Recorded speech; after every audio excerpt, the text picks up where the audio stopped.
This is Daniel Barlone. He is a 55-year-old and a French veteran of World War I. He's now working in an office and hopes, as any veteran would, that a war on such a scale will never happen again. World War I was a catastrophe for all of Europe, but the border areas between Germany and France were some of the war's main battlefields. Now France is trying everything it can to avoid a new world war. The policy of appeasement which France has adopted since Hitler began his ascent to power has failed. However, many in France still believe in this approach. Another way to avoid a war is to cut Germany off from the resources it needs to fight. France and Britain practically cut Germany off from the rest of the world.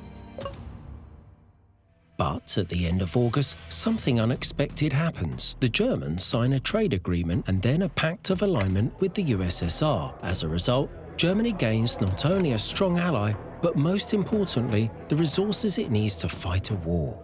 France must drastically change its political strategy.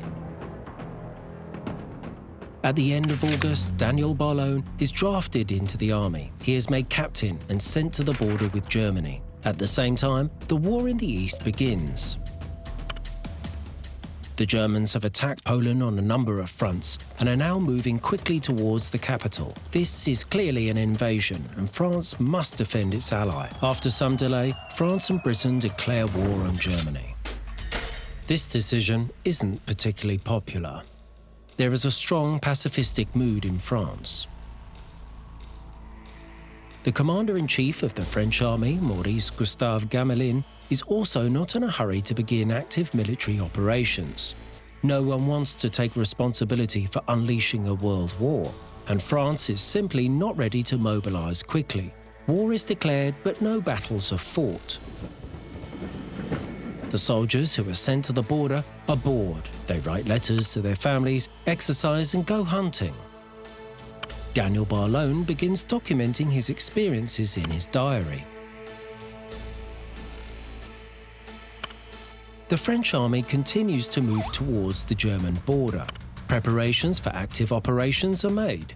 They plan to attack on September the 16th and quickly move into Germany to distract the Germans from the war in the east and allow the Poles to repel the invasion. But the Germans move quicker than expected across Poland, and the plan must be changed. On September the 7th, the Saar Offensive begins. The Germans give up cities without casualties and confuse the French attack. The situation in Poland is very bad. The Germans are approaching Warsaw. It's clear that the city will fall any day now. The mood among French troops is getting worse. Many don't understand what they are fighting for and why German cities are empty.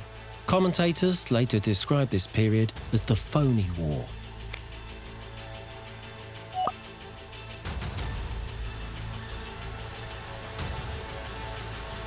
Additionally, many soldiers are stepping on mines in the forest during the advance into Germany. The Saar Offensive loses its purpose. It is already useless to the Poles. German propaganda, played over loudspeakers to the French soldiers, continues to ask them why they are fighting. Barlone has no answers. A military council is hurriedly convened in Abbeville. The French tell the British that they are not prepared to engage in a bloody land war. A decision is made to immediately cease fighting, and ultimately the offensive is cancelled. Commander-in-Chief Gamelin fails to inform the Poles of his decision. The siege of Warsaw continues and the city is encircled. The Saar Offensive was pointless. By mid-October, all French forces are retreating towards their border. 1 year later, the Germans will have built up their strength and overrun France in just 1 month. In 1940, Barlone flees occupied France to join the French resistance with the French government in exile, led by de Gaulle from London.